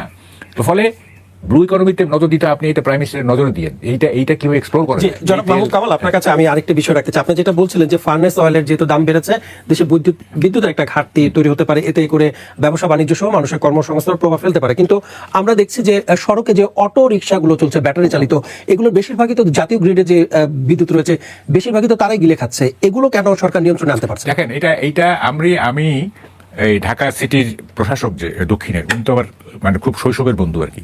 তার সাথে যে ট্রাফিক এগুলি নিয়ে, এই যে ব্যাটারি চালিত এগুলি আমার কথা হয়েছে। হ্যাঁ, এগুলি ইমিডিয়েটলি যেটা করতে হবে, আমি যেটা মনে করি ইমিডিয়েটলি, সেটা হচ্ছে যে এগুলিকে 2টা রং করতে হবে। একটা যে কোনো রং, একটা সবুজ একটা হলুদ, অথবা একটা লাল একটা হলুদ, এবং যেদিন সবুজ চলবে সেদিন লাল চলতে পারবে না, মানে অর্ধেক করে ফেলতে হবে এই ব্যাটারি চালিত ওই যে আছে না যে জোর বেজোর সংখ্যা গাড়ির নাম্বার প্লেটের, সেরকম এটা করে এইটা অর্ধেক করে ফেলতে হবে। হ্যাঁ, এবং এইটা আমাদের এই যে ব্যাটারি চালিত যে রিক্সাগুলো, এইটা যে শুধু ইলেকট্রিসিটি কনজিউম করছে তা কিন্তু না, এটা ট্রাফিকের জন্য একটা বড় সমস্যা হয়ে দাঁড়াইছে। এবং এটা কিভাবে হ্যান্ডেল করতে হবে, এটা এন্টায়ার বিষয়টা, এই যে আপনার ইলেকট্রিসিটি যে এন্টায়ার বিষয়টা, আমাদের জ্বালানি সিকিউরিটির যে পুরো বিষয়টা, এইটা একটা টাস্ক ফোর্স করা উচিত। হ্যাঁ, টাস্ক ফোর্স তারা দেখবে। আপনি যেটা বলছিলেন যে 2টো রং করে দিলে হয়তো আপনি আজকে যদি লাল রঙের অটো চলে, তাহলে আগামীকালকে সবুজ রঙের অটো চলবে। কিন্তু এটা আসলে কারা মনিটরিং করবে? যারা মনিটরিং করবে তাদেরকে মনিটরিং আসলে কি করবে? এইটা 10 টাকার বিনিময়ে 20 টাকার বিনিময়ে সেটা তো রাস্তায় বেরোচ্ছে না, আমি তো আমাদের সালাম সাহেবকে, আমার যে বন্ধু, তাকে আমি একটা দিছি, সেটা হচ্ছে যে ঢাকা শহরের যত আছে, কি বলে, এই সমস্ত রিক্সা টিক্সা যেগুলো আছে না, সেগুলোর ডেটাবেস থাকতে হবে। এবং ডেটাবেসে একদম সব থাকতে হবে, এটার মালিককে, তার আন্ডারে, তার দখলে কয়টা রিক্সা আছে। যেমন যার মালিকানা 10টা আছে, তাকে 10টা না, তাকে 5টা করে দিতে হবে। হ্যাঁ, যে তুমি 10টা এত রাখা যাবে, তার 5টা আছে 2টা করে দিতে হবে। এটা একটা ডেটাবেস থাকবে। এবং কেউ যদি এই সমস্ত নিয়ম ভঙ্গ করে, তাহলে তার বিরুদ্ধে মানে শাস্তিমূলক ব্যবস্থা নেওয়ার মানে ব্যবস্থা থাকতে হবে। ফলে এই পুরো জিনিসটা একটা ডেটাবেসের মাধ্যমে নিয়ন্ত্রণ করতে হবে। হ্যাঁ, এবং যারা যে সমস্ত মানে আইন সাব ক্লজ থাকবে, সাব ক্লজও যদি সে ভাঙে, তাইলেও তার বিরুদ্ধে একটা ব্যবস্থা নিতে হবে। এই যে আপনি এত সুন্দর একটি পরিকল্পনা দিয়েছেন, কিন্তু আমরা দেখেছি যে এই পরিকল্পনা কিন্তু সরকার নিয়েছে, ফুয়েল পাসের যে ব্যবস্থা রাখা হয়েছে, এটি চালুর একদিন পরে দেখেছে যে আমরা সার্ভার ডাউন হয়ে গেছে। তাহলে আপনি যে পরিকল্পনা দিচ্ছেন সেটিও ব্যাঘাত ঘটতে পারে কিনা যদি পরিকল্পনা ঠিকভাবে না যায় না? যেমন ওজন মেশিন সোনামুড়ি শিবপুরে স্থলবন্দরে, ওই ওজনটা সঠিক হলে ট্যাক্সটা সরকার ঠিক মতো পাবে। তো সেটা যদি না পায়, একটা অসাধু কর্মকর্তারা এই মেকানিজম করে মেশিন আমি একটা বলি, এই দেশে আমি সেটা বলছিলাম যে দুর্নীতি আসলে তো সব জায়গায় ছেয়ে গেছে, তাহলে এগুলো আসলে মনিটরিং কে করবে? বলতেছি, আমাদের যে বিজনেস সেক্টর না, এই বা ধরেন যে বিভিন্ন ক্ষেত্রে ডিসঅনেস্ট লোকের এবং সিন্ডিকেটের যে রাজত্ব, হ্যাঁ, এইটা তো ভয়াবহ আর কি। হ্যাঁ, ধরেন তেলের যে সংকট, এখানে কিন্তু সিন্ডিকেটেরও একটা ভূমিকা আছে। তারপরে ম্যানিপুলেটর, সব জায়গায় দেখবেন যে কিভাবে ম্যানিপুলেট করে মানে স্বার্থ আদায় করে দেয়, অতিরিক্ত মুনাফা করে দেয়। ম্যানিপুলেটর দিয়ে তো ভরে গেছে দেশ, হ্যাঁ, সিন্ডিকেট দিয়ে ভরে গেছে। হ্যাঁ, তো ফলে এগুলি তো আপনাকে ক্লোজলি মনিটর করতে হবে। আমি একটা টাস্ক ফোর্সের কথা বলতেছি, পাপিয়াপা, আপনি যেহেতু সরকারি লোক, একটা টাস্ক ফোর্স করেন যে এই আমাদের জ্বালানি সিকিউরিটিকে কিভাবে এনশিওর করা যায়। হ্যাঁ, সেইটা ওই টাস্ক ফোর্স সব দিকগুলো অ্যানালাইসিস করবে, করে যতটুকু সম্ভব। মানে আমরা তো আর ওই যে কি বলে যে বাতাসে অট্টালিকা বানাইতে পারবো না, আমাদের বাস্তবতার মধ্যে যতটুকু আছে এগুলি মনিটর করে যাতে প্রতিটা ক্ষেত্রে স্টেপ নেওয়া হয়, এটা করতে হবে আর কি। ধন্যবাদ। আমি ফিরবো আপনার কাছে আরেকবার। জনাব আবু হেনা রাজিক, আপনার কাছে একটু আসতে চাই। অন্তর্বর্তী সরকারের বেশ কিছু যে অধ্যাদেশ বাতিল হলো, সেটি নিয়ে বিরোধী দল বলছে যে সংস্কারের প্রধান বাধা বিএনপি সরকার। অভিযোগ হচ্ছে যে সংসদ থেকে 4 বার বিরোধী দল ওয়াকআউট করেছে, আবার বিরোধী দল থেকে বলছে যে বিশ্বাস ভঙ্গের রাজনীতি করছে সরকার। সরকার বলছে যে বাতিল হওয়া অধ্যাদেশ নিয়ে রাজনীতি করছে বিরোধী দল। রাজনীতি আসলে কারা করছে? ধন্যবাদ আপনাকে। আর আমার পাপিয়া আসছে, আমার খুব ভালো লাগতেছে, এবং পাপিয়ার আমরা অন্য জায়গায় দেখতে চাই ভালোভাবে। এবং পাপিয়ার সামনে কথা বলা খুব মুশকিল এই কারণে যে সে বহুদিন ধরে টকশো করে। আমি ব্যক্তিগতভাবে তার হাজব্যান্ডের সাথে আমার খুব ভালো সম্পর্ক, সবকিছু মিলে তার কি বলবো বলতে পারি না আর কি। যাই হোক, যেটা বলা সেটা বলা যাচ্ছে না। তো এখন প্রশ্ন হচ্ছে যে পাপিয়া অনেকগুলো কথা বলছেন। আপনি যেমন ওয়াকআউটের কথা বলেন, দেখেন ওয়াকআউট করাটা এটা ট্র্যাডিশনাল, আপনি ওয়াকআউট করতেই পারেন। এগুলো প্রতীকী, মানে প্রতীকী অপোজ করা, এটা বিধিবিধানের মধ্যেই আছে। এখন কারণে অকারণে করলে এটা করতে করতে আবার এটা একসময় একঘেয়েমি হয়ে যায়, সেটা আমরা সময় দেখবো। কেবল শুরু হইল সংসদ, সে কারণে এর মধ্যে 4 বার ওয়াকআউটের ঘটনা ঘটেছে। কারণ এখানে এই যে সেন্টিমেন্টের বিষয়গুলো, আপনি একদিকে সেন্টিমেন্ট দেখবেন আর একদিকে দেখবেন না, তাহলে তো প্রবলেম হয়। এই যে যেমন সেন্টিমেন্ট কোনটা, ওই যে আওয়ামী লীগ নিষিদ্ধ করলেন, পাবলিক সেন্টিমেন্ট আপনার বিপক্ষে যাবে, সেই কারণে। এখন গুম অধ্যাদেশ নিয়ে কথা যেটা হইলো, পাপিয়া বলছে যে তার কথায় যুক্তি আছে যে হ্যাঁ আমরা এটাকে পরে আরো সুন্দর করে আরো পোক্ত করে আনবো, কিন্তু প্রশ্ন সেটা না। প্রশ্ন হচ্ছে এই মুহূর্তে আপনি বাদ দিয়ে দিলেন। It is relating to sentiment. আজকে জুলাই চেতনার সেন্টিমেন্টের সাথে এটা সম্পৃক্ত, তো এই সেন্টিমেন্ট আপনি গুরুত্ব দেন না, 1 নম্বর। 2 নম্বর হলো কোনো আইন নিখুঁত হয় না। কোনো আইন, এটা আইন আস্তে আস্তে আস্তে আস্তে ডেভেলপ করে। যেমন আমাদের সংবিধান, এই 72-এর সংবিধানে চিৎকার করতেছি, এটা কিন্তু 17 বার সংশোধন হয়েছে। তার মানে কি নিখুঁত কিছু হয় না। ঠিক এই মুহূর্তে উচিত ছিল এই গুম কমিশন অধ্যাদেশটাকে আইন রূপ দেওয়া, তারপরে আপনি এটা সংশোধন করতে পারবেন। তো এটা কোনো বাধা নাই তো, যে আপনি 3 মাস পরে দেখেন যে না এটার ভিতরে আরো কিছু সংশোধন আনা দরকার বা পরিবর্তন আনা, পারতেন, কিন্তু আপনি করেননি। এটাই চূড়ান্ত, এবং এটা না করার জন্যই এটা বলা। তারপরে আসেন, আপনার একটা কথা বলি যে আরেকটা কথা বলছে পাপি আপা যে জামাত নানান জায়গায় নানান কিছু করছে, জামাতের বিরুদ্ধে। আমার এইখানেই প্রশ্ন যে জামাতের বিরোধিতা যে রাষ্ট্রীয়ভাবে করতেছে যারা, 2টা পরাক্রমশালী দল, যেটা একটা দলের প্রতিষ্ঠাতা জাতির জনক বঙ্গবন্ধু শেখ মুজিবুর রহমান, উনি যুদ্ধ করছেন বলতে উনি তো আটক ছিলেন, বাট ওনাদের নেতৃত্বে ওনার সেই অনুপ্রেরণায় একটা যুদ্ধ হয়েছে। আর একটা দলের প্রতিষ্ঠাতা, সেই স্বাধীনতার ঘোষক on behalf of Sheikh Mujibur Rahman. 2টা দলের কিন্তু একটা বিরাট বিরাট প্রভাব বলেন আর যাই বলেন এই বাংলাদেশে আছে। এবং এটাকে আপনি আজকে শেখ হাসিনার বিরুদ্ধে ট্রায়াল চলে মনে করেন, এটা কিন্তু 4টিখানি কথা না, এটা কিন্তু সেই পরিবার, খুব সহজ কাজ না। মৃত্যুদণ্ড দিছেন, কার্যকর করবেন, এটা আরেক চ্যাপ্টার, কিন্তু এটা কিন্তু খুব সহজ না। আবার জিয়া পরিবার খুব সহজ না, অনেক শক্তিশালী পরিবার। কিন্তু যখন যে আসেন সে একে অপরের বিরুদ্ধে লেগে যান। যেমন বেগম খালেদা জিয়াকে যখন বের করে দেওয়া হয়, সেটা আওয়ামী লীগ বের করে দিয়েছে। এবং জিয়া রহমানের খেতাবটা নিয়ে যখন টানা হেঁচড়া করা হয়, তখন আওয়ামী লীগ সরকার ক্ষমতায়। আর আওয়ামী লীগের ভিতরে কিন্তু আরো মুক্তিযোদ্ধা ছিল, সেই মুক্তিযোদ্ধাকে একবারও বিরোধিতা করছে যে মুক্তিযোদ্ধা পত্নী খালেদা জিয়াকে ওখান থেকে বের করছেন কেন, কিংবা তার খেতাব নিয়ে। আওয়ামী লীগেরও তো খেতাব নেওয়া হচ্ছে, জাতির পিতার আমি ভাই বলতে দেন, আমি সেই জায়গায় আসছি। তার মানে আওয়ামী লীগ যখন ক্ষমতায়, সে মুক্তিযুদ্ধের পক্ষের শক্তি, সে ক্ষমতায় থেকে জিয়া রহমানের খেতাব নিয়ে টান দেয়, খালেদা জিয়ার বেগম খালেদা জিয়ার ক্যান্টনমেন্ট থেকে বের করে দেয়। তখন বিএনপির অবস্থা আমি বাদই দিলাম, কিন্তু তার দলের ভিতরে মুক্তিযোদ্ধা ছিল, দে কেপ্ট সাইলেন্ট। NSF সার্টিফাইড স্বজন CPVC পাইপ, পাইপ ভালো, লাইফ ভালো। একইভাবে আজকে আপনি আসেন যে আওয়ামী লীগের মতো একটা দলকে নিষিদ্ধ করতেছে। আওয়ামী লীগ মুক্তিযুদ্ধের পক্ষের শক্তি। আওয়ামী লীগ যতদিন ক্ষমতায় ছিল আমি শুনি না বিএনপি বলছে আমরা স্বাধীনতার পক্ষের শক্তি। তার মানে তারা স্বাধীনতার পক্ষের শক্তি না, তা বলছি না। এই স্লোগানটা তাদের মুখে ছিল না, এই স্লোগান ছিল শুধু আওয়ামী লীগের। এখন আজকে যখন আবার এই গণতান্ত্রিক দলটা, এই স্বাধীনতার পক্ষের শক্তির দলকে আপনি নিষিদ্ধ করতেছেন, সেখানে কিন্তু এই বিএনপির ভিতরে ফজলুর রহমান সাহেবের মতো মুক্তিযোদ্ধাও আছে। তারা কি কোনো প্রশ্ন করছেন? আমি সেই কথাগুলো রাখলাম। তার মানে কি মুক্তিযুদ্ধের পক্ষ শক্তি বলতে কি কিন্তু আসে নাকি রাজনৈতিকভাবে ক্যাশ করছেন? এইবার আসেন মুক্তিযুদ্ধের বিপক্ষ শক্তি। এই 2টা শক্তি, বিএনপি বলেন আর আওয়ামী লীগ বলেন, এরা কাল ধরে জামাতের বিরুদ্ধে। যারা ক্ষমতায় ছিল টানা 30 বছর ছিল, বেগম খালেদা জিয়া 3 বার প্রধানমন্ত্রী 10 বছর, আর বেগম শেখ হাসিনার 2 টার্মে 20 বছর। এই যে ক্ষমতায় ছিলেন, তারা ক্ষমতায় থেকে তারা সবসময় জামাতের বিরোধিতা করেন। হাস্যকর কিনা? কারণ কখনো তারা মন্ত্রী বানান, কখনো তাদেরকে আন্দোলনের জন্য নেন। আবার এই বিরোধিতা করতে করতে এত শক্তিশালী দল, তারা আজকে বিরোধী দল। 68টা সিট তারা পেয়েছে, তার বাড়িতে জাতীয় পতাকা 5 বছরের জন্য উত্তোলিত হবে। তাহলে এগুলো আসলে কি রাজনীতি নাকি সত্যি সত্যি বিরোধিতা? টোটালটাই গেমের পার্ট। তাহলে কিভাবে হয়? আমি কারো বিরোধিতা করছি না, আমি সিম্পল অ্যানালাইসিস দিচ্ছি। বাংলাদেশের সাথে পিস টকের মিলটা আমি দেখাচ্ছি। একটু ছোট করে 1.5 মিনিট লাগবে। 21 ঘন্টার আলোচনা হয়েছে ইসলামাবাদ টক্স কি নিয়ে, ইরান আর আমেরিকার মধ্যে শান্তি আলোচনা হয়েছে 21 ঘন্টা। কিন্তু তারপর না, বিরোধী কোন জায়গাটায়? 21 ঘন্টার কি যাই দেখেন, বহু সমঝোতা হয়েছে। বহু শর্ত মেনে নিছে, দুইটা শর্তে গন্ডগোল হয়েছে। একটা হলো তুমি পারমাণবিক অস্ত্র বানাইতে পারবা না, আর তুমি হরমুজ প্রণালী উন্মুক্ত করে দিবা। এই দুইটা লড়াই। আমার দেশের সংস্কার বা কমিশন গুম কমিয়ে অধ্যাদেশ ওই একই কায়দায়। কিরকম জানেন, আমি অধ্যাদেশের সবগুলো অধ্যাদেশ মেনে নিছি, কিন্তু দুইটা বেসিক জায়গায় মানি নেই। সেটা কি, জুলাই সনদ মানবো না, গণভোট মানবো না, গুম কমিশন মানতেছি না, বিচার বিভাগ আলাদা হোক সেটা মানতেছি না। এই যে বেসিক, আপনি এই চারটে জিনিস করলে বাকিগুলা লাগে না। তার মানে কি, ওই যে দেখেন 21 ঘন্টার আলোচনা বেসতে গেল দুইটা ইস্যুতে, একইভাবে আমাদের সমস্ত আলোচনা বেসতে গেল এই দুইটা চারটে ইস্যুতে। আপনি 40টা 100 করেন নাকি অধ্যাদেশ পালন? আপনি এই দুইটা করে দেখেন না, গুম অধ্যাদেশ আর এদিকে বিচার বিভাগটা আলাদা করে দেখেন, করেন না? আপনি বাকিগুলা কিছু করাই লাগবে না। ওই তো এগুলো করে দেন। এই যে দেখেন আজকে ইলেক্টেড হবে যারা, বিএনপিতে মাত্র 33 বা 35টা মহিলা হবেন সংরক্ষিত আসনের এমপি।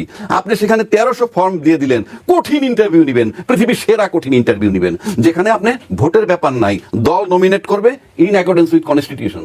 সেখানে 1300 ফর্ম বিক্রি করলেন, তারা লড়াই করবে। আমি তো চিনি, আমি নাম বলবো না, নাম বললে বলবে কি আমাকে দিয়ে বলাচ্ছে না। আমি অনেক কোয়ালিফাইড বিএনপির মহিলা দেখি যাদেরকে কোনো শর্ত ছাড়া তারা সংরক্ষিত আসনে এমপি দিয়ে দিতে পারে 30-35। তাদের সাথে আমি টক শো করছি, নানান জায়গায় দেখো 1300 ফর্ম। আর যেখানে ইলেকশনের মাধ্যমে যাওয়ার কথা সেটা কেউ জানে না। 11টা সিটি কর্পোরেশনে আপনি বানাই দিলেন, মেয়র বানাই দিলেন, জেলা পরিষদের চেয়ারম্যান বানাই দিলেন, সবই ইলেকশনের মাধ্যমে হওয়ার কথা। কোনো ফর্ম বিক্রি নাই, কিচ্ছু নাই, দিয়ে দিলেন। আর যেখানে আপনার বৈধভাবে সাংবিধানিকভাবে সিলেক্ট করবেন, আপনি সেই সিলেকশনে আপনি 1300 ফর্ম বিক্রি করেন। এটা কি দলের ভিতরে? তো আমি দেখি, যদি বলেন গণতান্ত্রিক চর্চা, তাহলে প্রশাসক নিয়োগ দেন কেমনে? সবই আমার কাছে হাস্যকর। আসলে ইনফ্যাক্ট আমরা বলির পাঠা সাধারণ জনগণ, এই কামাল ভাইয়ের মতো লোক এন্ডা হাইটে যাবে, আমার আপনি গাড়ি দিন আনলে আমার আসা যাওয়া কষ্ট, আমরা সেই জায়গাটাই থাকবো। একটু জানতে চাই যে এই জুলাই স্মৃতি জাদুঘরের যে পরিচালনা পর্ষদ, সেটি নিয়ে নাহিদ ইসলাম বলেছেন যে একে দলীয়করণ করতে চাইছে সরকার। মানে জুলাই স্মৃতি জাদুঘর তৈরির পেছনে আসলে কি রাজনৈতিক উদ্দেশ্য ছিল না এর আগে? না, এটা তো ভেরি ন্যাচারাল। আপনি যখন জুলাই গণভবনকে যখন আপনি জুলাই স্মৃতি জাদুঘর বানাইছেন, এটা তো এক ধরনের প্রতিশোধও বলা চলে, যে একটা ফেসিস্ট সরকার সে চলে গেছে এখানে। বাট আপনি যদি নিরপেক্ষভাবে চিন্তা করেন, এটা গণভবন প্রধানমন্ত্রীর বাসভবন অফিসিয়ালি। এখন প্রধানমন্ত্রীর বাসভবনকে আপনি জাদুঘর বানাবেন কিসের ভিত্তিতে, কিভাবে? এখন যদি মনে করেন আপনি যদি এটা সাংবিধানিকভাবে করেন কিংবা কোনো আইনি প্রক্রিয়ায় করেন এবং পার্লামেন্ট সিদ্ধান্ত নিয়ে যদি করে, সেটা এক কথা। এখন অন্তর্বর্তীকালীন সরকারের সময় এটাকে জাদুঘর বানাইছেন, আমি কিন্তু অ্যানালাইসিস দেবে, আমি এটার পক্ষেও না বিপক্ষেও না। আপনি যে জাদুঘরটা বানাইলেন, সেদিন তো এই যে বিএনপির মতো বড় দল ছিল, ইউনূস সাহেবের তো কি সম্বল ছিল, এই সমস্ত দলও তো তখন প্রতিবাদ করে নাই যে এইটা কোনোভাবে জাদুঘর হইতে পারবে না। তখন আপনি নীরব ছিলেন। আবার আজকে যদি এটাকে জাদুঘর বানাইতে চান, আজকে আপনার নির্বাচিত সরকার আসছেন ক্ষমতায়, আপনি যদি জাদুঘর বানাইতে চান 2/3 মেজরিটির বদৌলতে জাদুঘরও বানাইতে পারেন, 2/3 মেজরিটির বদৌলতে এটাতে প্রধানমন্ত্রীর বাসভবনও বানাইতে পারেন। এখানে আইন বা চিন্তা ভাবনার কোনো ব্যাপার না। ব্যাপারটা হচ্ছে যখন যে সিচুয়েশন সেই মোতাবেক চলা। যেমনিভাবে এই সরকারি দল বলতেছে সেন্টিমেন্টের কারণে আওয়ামী লীগ এখন নিষিদ্ধ করছে। ইনফ্যাক্ট আওয়ামী লীগ গত 15 বছর কি করছে, কোনো ঘটনা ঘটাই বলছে আদালতের আশ্রয় দিয়ে। কারণ যখন 2/3 মেজরিটি থাকে তখন আদালত তার নিয়ন্ত্রণ থাকে অলিখিতভাবে। যদি বলেন কোন যুক্তিতে, সেটা কিরকম আমি বলি, যখন আপনি বিচারক নিয়োগ অধ্যাদেশটা বাতিল করে দিলেন, তার মানে বিচারক নিয়োগ করব সরকার। এখন সরকারের একজন মন্ত্রী যখন হাঁটবে বিচারকদের পাশ দিয়ে, বিচারকের মাথায় শুধু ঘুরবে কি, আমার নিয়োগকর্তা উনি। প্রশাসনের ভিতরে দিয়ে হাঁটবেন, পুলিশের আইজি মনে করবে আমার নিয়োগকর্তা উনি। আপনি পুলিশ সংস্কার অধ্যাদেশ পাশ করলে এইটা ভাবতেন না, বিচার বিভাগের সংস্কার করলে এইটা ভাবতেন না। আমরা চাই আতঙ্কের রাজনীতি, আমরা চাই আমাকে ভয় পাক, আমাকে ভালোবেসে দাঁড়াক, উই ডোন্ট ওয়ান্ট ইট। ধন্যবাদ। আপনার কাছে আসবো আরেকবার। পাপি আপা, আমি আপনার কাছে একটু আসতে চাই। আমরা একটু ছোট করে জানতে চাইবো, এই যে রাজাকি ভাই যেটা বললেন যে সংরক্ষিত নারী আসনে 1300 ফর্ম বিক্রি করা হয়েছে, অনেকের কাছে ফর্ম বিক্রি করা হয়েছে যারা এই গত সময়গুলোতে কখনোই রাজপথে ছিলেন না, আন্দোলনে ছিলেন না, এমন অভিযোগ কিন্তু উঠছে। তাহলে যে উড়ে এসে জুড়ে বসা, এদের আধিক্যতাই বেশি। আমরা জাতীয় নির্বাচনে কিন্তু তাই দেখেছি যে যারা যোগ্য ছিলেন তারা নমিনেশন থেকে বাদ পড়েছেন, যারা দল চেঞ্জ করে এক দল থেকে আরেক দলে মানে বিএনপিতে যোগ দিয়েছেন তারা কিন্তু মনোনয়ন পেয়েছেন। তো এই বিষয়টিকে আপনি কিভাবে দেখবেন? আচ্ছা, এটা আমি সবার শেষে উত্তর দিই, তার আগে একটু বলে দিই যে এই যে জাতীয় জামাত ইসলাম এবং এনসিপি বিরোধী দল হলো, এই বিরোধী দলের উৎসটা কোথায়? এই বিরোধী দলের উৎসটা হচ্ছে ওখানে যে ডক্টর ইউনূস সাহেবের জন্য 3 দিন অপেক্ষা করেছে যে উনি ছাড়া অন্তর্বর্তীকালীন সরকারের কেউ প্রধান হবেন না। এবং বাংলাদেশের ইতিহাস এটাই হচ্ছে প্রথম যে সাজাপ্রাপ্ত ব্যক্তি সাজা মওকুফের আগেই হচ্ছে উনি অন্তর্বর্তীকালীন সরকারের প্রধান হয়েছেন এবং নিজের ক্ষমতায় থেকে নিজের সাজা, নিজের ট্যাক্স ম্যাক্সের যেগুলো ছিল সে নিজেরটা নিজে মওকুফ করেছেন। এবং উনি বক্তৃতায় বলছেন যে আমার নিয়োগকর্তা কৃতজ্ঞতা প্রকাশ করছে যারা তার নিয়োগকর্তা তাদের প্রতি। নতুন দল একটা আসবে, তার বক্তব্যে উনি দল তৈরি হওয়ার আগে আশাবাদ ব্যক্ত করেছেন। দল তৈরি হওয়ার পরে উনি তাদেরকে ধন্যবাদ আমরাও দিচ্ছি, তারা দিচ্ছে, এটা ধারাবাহিকতা, সেটা ঠিক আছে। তারপরে উনি এটাও বলেছেন যে হচ্ছে তরুণদের ভিতরে ক্ষমতা, সরকার গঠন হবে, মন্ত্রিত্বে আসবে, এমপি হবে, পার্লামেন্টে আসবে, প্রত্যাশা ব্যক্ত করেছে। এখন একটা অন্তর্বর্তীকালীন সরকার, আপনি আমাকে দল বলতে পারেন, আমি বিএনপি করি, আমি যাকে প্রশাসক বসাবো আপনি তাকে দলীয়করণ বলতে পারেন, কিন্তু ইউনূস সরকার যে টোটালি জামাত ইসলামকে শিক্ষা থেকে, স্বাস্থ্য থেকে, সমস্ত জায়গায়, ইভেন কি আপনার যে রাষ্ট্রদূতগুলি সেগুলোর ক্ষেত্রেও বড় বড় উচ্চপদস্থ কর্মকর্তা প্রত্যেকটা জায়গায় জামাতের প্রেসক্রিপশন নিয়ে হচ্ছে বসালো। এবার আপনি আমাকে প্রশ্ন করতে পারেন যে আপনি কেন বসাতে পারলেন না? আমি তো অন্তর্বর্তীকালীন সরকারে বিএনপি কোনো উপদেষ্টাও দিতে আগ্রহী না এবং প্রশাসনের জটিলতার ভিতরে ঢুকতে আমি আগ্রহী না। কেন আমি আগ্রহী না? যে অন্তর্বর্তীকালীন সরকার 3 মাস থাকবে, থেকে তারা হচ্ছে নির্বাচন একটা ফেয়ার, মানুষের কাছে গ্রহণযোগ্য দিবে, দিয়ে তারা চলে যাবে, তাহলে তো ঝামেলাটা শেষ। এখন দেখেন তারা সংস্কারের নাম করে কিছু বিদেশি এজেন্ডা নিয়ে আসলো, বিদেশি এজেন্ডা নিয়ে সোনারগাঁ হোটেলের ভিড় বাড়লো, শীততাপ নির্গত কক্ষের দিকে মানুষ তাকায় থাকলো কখন প্রেস কনফারেন্স হবে। এদিকে প্রেস কনফারেন্স করার আগে আলোচনার টেবিলে সৌহার্দ্যপূর্ণ জামাত ইসলাম এনসিপি, আবার রাজপথে আলোচনার টেবিলে থাকা অবস্থায় তারা বিশৃঙ্খলা সৃষ্টি করার জন্য অলওয়েজ তারা মাঠে কর্মসূচি পর্যন্ত দিয়ে দিল পিআর পদ্ধতির কারণে। জামাত ইসলাম সংস্কার করছে। এই জামাত ইসলাম তো আওয়ামী লীগের চেয়ে সিনিয়র সংগঠন জন্মগত দিক থেকে। তো জামাত ইসলাম তাদের রাজনৈতিক সংগঠন, কালচার, তাদের অ্যাটিটিউড, তাদের হচ্ছে রাষ্ট্রের প্রয়োজনে কি সংস্কার তারা তাদের দলে করছে আজ পর্যন্ত একটা সংস্কার দেখাতে পারবে? তারা মৌদুদিবাদের খপ্পর থেকে কি বেরোতে পারছে? এবং তাদের যে ওই স্ট্রাকচার যেদিন থেকে সৃষ্টি, ওই স্ট্রাকচার একটা কি ভাঙছে?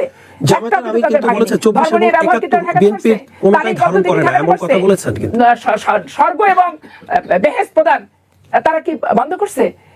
স্বর্গটা এবার আসলো হিন্দু সম্প্রদায়ের কাছে। এছাড়া আমি একটু জানতে চাই যে জামায়াতের আমির কিন্তু বলেছেন যে ৭১-এর সময় বিএনপির জন্মই হয়নি, এমন কিন্তু একটা মন্তব্য করেছেন। হ্যাঁ, এটা আমি আপনাকে বলছি, ৭১-এর সময় রাজনৈতিক সংগঠন হিসেবে অবশ্যই বিএনপি জন্ম হয়নি, যেটা অবশ্যই জন্ম হয়নি, কিন্তু ৭১ সালে জামাত ইসলামের যে ভূমিকা ছিল, ৭১ সালে জামাত ইসলামের বাংলাদেশের মাটিতে যে ভূমিকা ছিল, বিএনপির যিনি রাষ্ট্রনায়ক মেজর জিয়ার ভূমিকা নিশ্চয়ই তার যে পার্থক্য ছিল। উনি জামাত ইসলাম হিন্দ নামে প্রথম তৈরি হলো ভারতে, তারপর জামাত ইসলাম পাকিস্তান নামে তৈরি হলো, হ্যাঁ তৈরি হলো, তারপরে ওনারা জামাত ইসলাম বাংলাদেশের বিরোধিতা করে জামাত ইসলাম বাংলাদেশ সৃষ্টি হলো। আমার কথা হচ্ছে যে ৭১-এ আমার দলের জন্ম হয়নি, কিন্তু রাষ্ট্রপতি জিয়ার জন্ম হয়েছে। স্বাধীনতার ঘোষণা রাষ্ট্রপতি জিয়া নিজে রাষ্ট্রের প্রয়োজনে, দেশের প্রয়োজনে যেটা দরকার সেটাই করেছে। তারপরে উনি চিন্তা করেছেন যে আমি তো রাজনৈতিক নেতা না, তখন উনি ওটা শেখ মুজিবুর রহমানের নাম দিয়ে কিন্তু পরবর্তী পর্যায়ে উনি স্বাধীনতার ঘোষণা দিয়েছেন। তো শেখ মুজিবুর রহমান সাহেব কি পাকিস্তান জেল থেকে জিয়া রহমানকে আমার প্রশ্ন একটু জানতে চাই, আমি একটু কমপ্লিমেন্ট দিতে চাই তারে। আমি এই ব্যাপারে যে বলে যে তার জন্মই হয় নাই যুদ্ধের সময়, যুদ্ধের সময় তো বহু লোকেরই জন্ম হয় নাই, কিন্তু জিয়া রহমান সাহেব নিজে যুদ্ধ করছে সেক্টর কমান্ডারে, একজন সেক্টর কমান্ডার জেড ফোর্স হিসাবে, এবং সে যখন দলটা গঠন করছে নিঃসন্দেহে তার ভিতরে মুক্তিযুদ্ধের চেতনা ছিল এবং সেই চেতনা দিয়েই চলছে, এবং সেই মুক্তিযুদ্ধের চেতনার যে রিয়েল যে আসপেক্ট গুলো সেগুলো তার ভিতরে ছিল বিধায় 3.5 বছরের বেশি টিকতে পারেন। আমি বলতেছি তারপরে যখন আসেন ম্যাডাম খালেদা জিয়ার টাইমে যদি আসেন, আপনি দেখেন সে 91-এ 2001-এ লাস্ট নির্বাচন করার পর তার পক্ষে তার সে যে জুলাই চেতনা বলতে যাবো, আমি এটার অর্থ আমার ব্যাখ্যার দরকার নাই, চেতনা বলতে যে সেইটা ধারণ করার কারণে এই যে 111-এর পরে সে ক্ষমতা থেকে গেলেন তো গেলেনই, 16টা বছর সমস্ত মিডিয়া তাদের বিরুদ্ধে ছিল, কিন্তু সেই রাজনীতিটা আজকে তাদের আছে কিনা সেই প্রশ্ন অন্য। আমি আপনার কাছে একটু জানতে চাই যে সংরক্ষিত নারী আসনের, আমি ওটা দিচ্ছি আপনাকে সংরক্ষিত।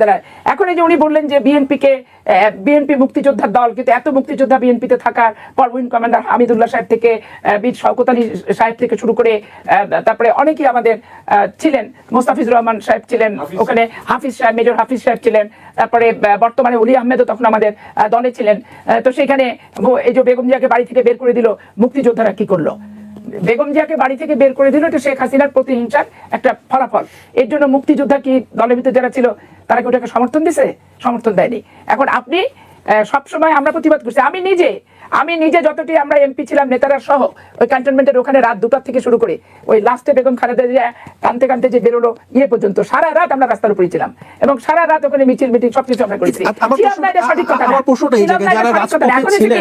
জামাত ইসলাম ধর্মীয় চেতনা নিয়ে ব্যবসা করছে, আওয়ামী লীগ ৭১-এ মুক্তিযুদ্ধকে নিয়ে ব্যবসা করেছে, আর এনসিপি জামাত ইসলাম এখন জুলাই আগস্টের অভ্যুত্থান নিয়ে ব্যবসা করছে। এই ব্যবসাটা চিরতরে বন্ধ করতে হবে।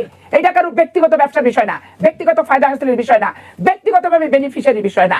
ওয়ার্কআউটের ব্যাপার, ওয়ার্কআউট সিস্টেম আছে ঠিক আছে, কিন্তু একটা ভাব গাম্ভীর্যের ব্যাপার থাকে। আপনি ওয়ার্কআউট করলেন ঠিক আছে, একটা যৌক্তিক ব্যাপার থাকতে হবে। কোথায় কোথায় দেখেন পার্লামেন্টের যে সময়টা, এই সময়টা আপনারাও তো walkout সরকারি দল করেছিলেন, করেছি, আমি সেটাই বোঝাতে চাচ্ছি যে সরকারি দল বিরোধী দলের কাছে টাইম ভাগ করে দেওয়া থাকে, যে বিরোধী দল রাষ্ট্রপতির ভাষণে 50 ঘন্টা যদি হয় 50 ঘন্টার ভিতরে এত ঘন্টা পাবে, সরকারি দল এত ঘন্টা পাবে, এইটা নির্ধারিত। সেইখানে দেখেন হাফিজ সাহেব নিজে বলছে যে আমি 5 বারের এমপি হওয়ার পরও 2 মিনিটের বেশি আমাকে কেউ কখনো সময় দেয়নি। আর দেখেন তাদেরকে 5 মিনিট করে দেওয়ার পরও তারা স্যাটিসফাইড হচ্ছে না, মনে হচ্ছে মারামারি করবে, হাতাহাতি করবে। আমরা চিৎকার দিচ্ছি, চেঁচামেচি করছি, ওয়ার্কআউট করছি, আমরা ওই ব্যানার নিয়ে যাই নাই, প্ল্যাকার্ড নিয়ে যাই নাই, রাজনৈতিক সংগঠনের পক্ষে স্লোগান দিই নাই, যেটা ওখানে উচিত না, অনুচিত, ওটা ডেকোরাম বহির্ভূত।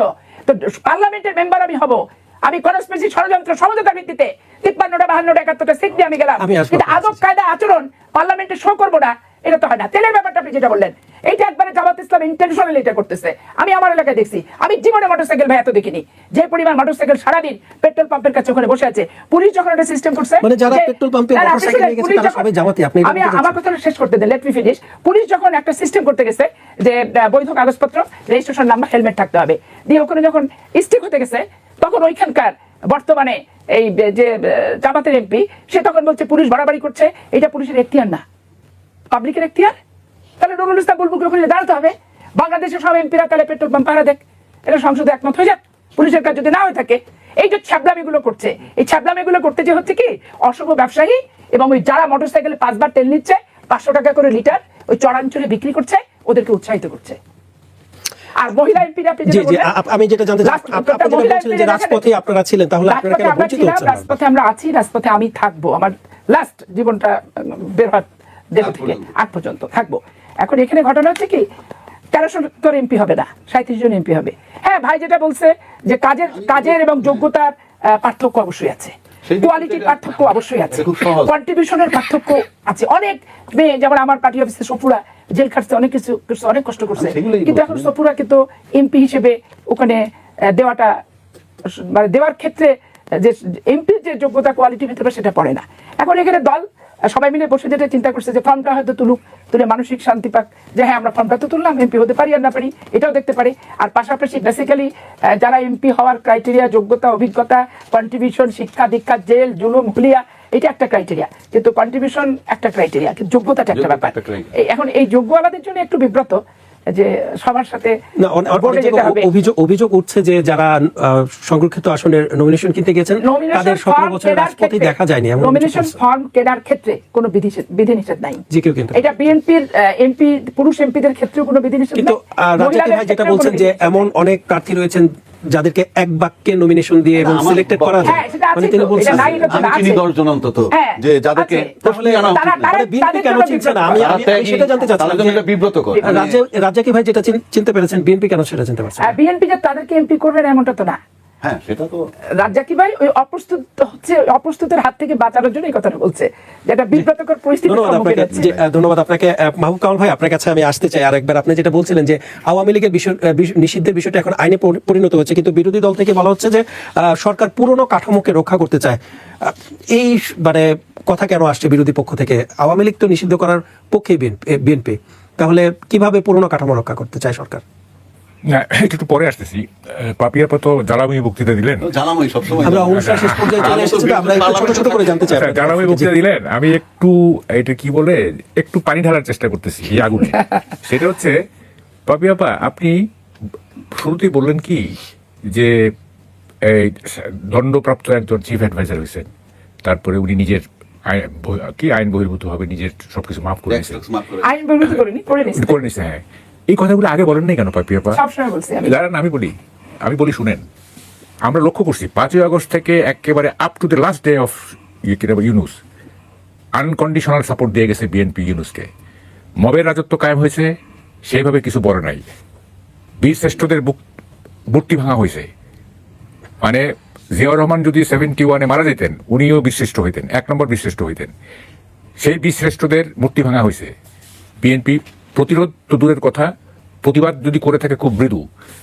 এন্টায়ার সময় এমনও আমরা দেখছি যে বিএনপির কর্মী নিহত হয়েছে, সেইটাকে জোরালো প্রতিবাদ করে নাই। এই রহস্যটা কি শুনেন, শেষ করতে দেন। মুক্তিযুদ্ধের উপরে যেসব আঘাত আসছে, আজকে আমি খুবই স্যাটিসফাইড। দেখেন, আমি কালকে একটা টেলিভিশনে বলছি নেক্সাসে, মানে এই যে বলতেছে না শিশু মুক্তিযোদ্ধা, প্রথম মুক্তিযোদ্ধা, তারপরে মুক্তিযোদ্ধা সংজ্ঞা কি, তারপরে কি না কয় যে কলাবরেটর কারা কারা ছিল, এগুলো আসতেছে না। মুক্তিযুদ্ধ ইজ বিং গ্লোরিফাইড। মুক্তিযুদ্ধ তার কি বলে মহিমায় ফিরে এসেছে, যেটা 18 মাস ইউনূস সাহেব অবদমিত করে রাখছিল।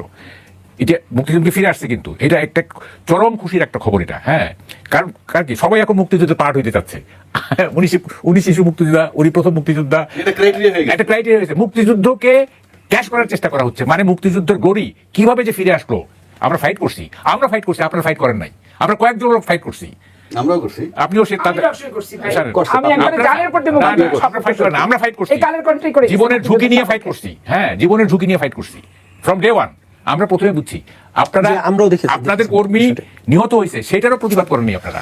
হ্যাঁ, রহস্যটা বলবো। আচ্ছা শুনেন, এই যে মানে অনাচার, এই যে অবিচার, এই যে জবরদস্তি, এই যে আওয়ামী দোসরের ট্যাগ দিয়ে সাধারণ মানুষকে পর্যন্ত হয়রানি, আপনাদের কোনো ভূমিকা, ইউনূস সম্পর্কে আপনার কোনো কথাই বলেন নাই। অথচ he is stupid like anything. তার মতো স্টুপিড আমার মনে হয় সারা পৃথিবীতে খুঁজলে পাওয়া যাবে না। ট্রাম্পের চেয়ে বড় স্টুপিড সে। হ্যাঁ, সেই স্টুপিডকে আপনারা কি করছেন, প্যাম্পার করছেন, মানে ইয়ে করছেন, অ্যাডমায়ার করছেন। হ্যাঁ, আমরা করি নাই, আমরা বুঝে গেছি। হ্যাঁ, আমরা প্রথমেই বুঝে গেছি, এবং আজকে বলতেছেন ইউনূসকে সমালোচনা করতেছেন। আপনি একজন করতে পারেন, আমরা দেখছি না। ইভেন মির্জা ফখরুল ইসলাম এমনও বলছেন যে ইউনূসের মধ্যে জিয়ার প্রতিচ্ছবি দেখছেন। হ্যাঁ, এই এমন কথাও তো আমাদের শুনতে হয়েছে, হয় নাই? হ্যাঁ, তো ফলে এগুলি বলেন না। হ্যাঁ, আমি আমার লেভেল থেকে বলবো, যার যার দায়িত্ব সে পালন করবে।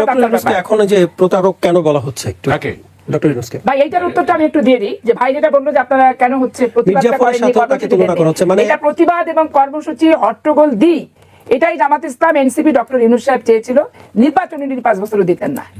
এখন উনার এই মানসিকতাটা আমরা শুনেন, আপনাদের একটা লজিক আপনারা দেওয়ার চেষ্টা করেন, একটা চেষ্টা করেন কি যে ইউনূস সাহেবকে যদি ইয়ে করা হয়, মানে অ্যান্টাগোনাইজ করা হয়, হস্টাইল করা হয়, তাহলে নির্বাচন পিছিয়ে যাবে। না, হস্টাইল না, ওনারা থাকতে চাইছে না, আপনাদের টেন্ডেন্সি ছিল ইউনূসকে কোনো রকমের গুড হিউমারে রেখে কোনো রকমের নির্বাচনটা করে ফেলা। সেটা আপনারা সাকসেসফুল হয়েছেন, সেটা আপনারা সাকসেসফুল হয়েছেন। হ্যাঁ, দ্যাট আই এগ্রি। আর নির্বাচন ছাড়া আপনি ওকে বের করবেন কিভাবে? বের করা হয় নাই তো।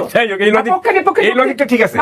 আপনারা শুনেন, আমি যদি বলি যে এই যে তার শেষ করতে চান, যদি না, একটা ইংরেজিতে কথা আছে, এন্ড জাস্টিফাইজ মিনস, মানে শেষটা ফলাফল বলে দেয় পদ্ধতিটা ভালো ছিল।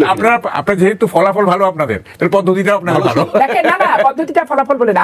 আপনারা 2008 সালেও বেগম খালেদা জিয়াকে ওই 25-30টা সিট দিবে, এটা উনি জানতেন। তারপরে উনি নির্বাচন গেছেন যে মঈনুদ্দিন ফখরুদ্দিনের হাত থেকে দেশকে বাঁচাতে হবে। এখন জেনে বুঝে গেছে ভাই। আমি একটু জানতে চাই যে ডক্টর ইউনূসকে এখন প্রতারক মির্জাফর কেন বলা হচ্ছে?